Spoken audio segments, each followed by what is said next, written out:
যে আমরা অনেকে বৃহস্পতিবার এখান থেকে চলে যাওয়ার পর আমরা কিন্তু দেখেছি মাঝখানে কিন্তু ফ্রাইডে স্যাটারডে নাই, এটা তো গেলে ঠিক আছে, আমাদের এটা আমরা পাইলাম না। এখন সানডে থেকে যে আমরা অফিস শুরু করব 9টা বাজে, সেখানেও দেখি যে ওই দিনটাও কেমন যেন হেলা হেলা করতে করতে ওই দিনটাও নষ্ট হয়ে যায়। তার ভিতরে আসলে সব মঙ্গল বুধ এই 3 দিন আমাদের কোন রকম অফিস চলে, আবার বিষয় এই বিষয়গুলো আগামীতে যেভাবে হয়েছে তো হয়েছে, আমি পিছনের কথা এটা আমি আর আনতে চাই না।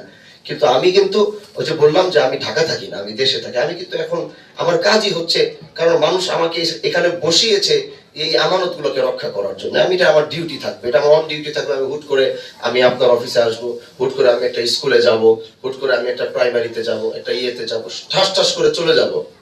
যাওয়ার পর যদি আমি দেখবো যে সেইখানে আপনার রবিবার 9টা বাজে আপনার উপস্থিত থাকার কথা, আমি 8:55 হয়তো আমি সেখানে গিয়ে উপস্থিত থাকবো, দেখার জন্য যে আপনি 9টা বাজে সেখানে আসেন কিনা, বা আপনি রাষ্ট্রীয় সেই দায়িত্বটা যেটা সরকার আপনাকে দিয়েছে আপনি সেটা ঠিক মতো পালন করছেন কিনা। যখন আমি 8:45 বা 8:55 থেকে দাঁড়ায় থাকবো 9টা বাজে, আমি দেখবো যে আপনি আসলে এটা যখন করবেন না, তখন কিন্তু আমার যে দায়িত্ব সেটা কিন্তু আমার করতে হবে, এছাড়া আমার বিকল্প কোনো রাস্তা থাকবে না।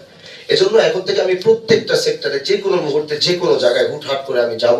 আমি এটাই দেখার জন্য যাব যে আপনাদের দেশের প্রতি সেই মায়া ভালোবাসাটা আছে কিনা। সেই মায়া নিয়ে আপনার একটা হলো জোর করে কাজ করতেছি, আরেকটা হলো যে না, আমি শিবচরের জন্য বা আমি দেশের জন্য আমি আমার ভালোবাসা দিয়ে আমি রাষ্ট্রের জন্য আমি কাজ করতেছি। এই জিনিসটাই আমি আপনাদের কাছে দেখতে চাই, এবং আমার থেকে যতটুকু মানে আপনাদের সহযোগিতা প্রয়োজনে আমি একজন এমপি হিসাবে আমার যে কর্তব্য, যে দায়িত্ব আপনার পাশে থাকা, আপনার সাথে থাকা। আমি আগেই বলছি আমার কাছে যেতে হলে কোনো ইয়ে লাগবে না।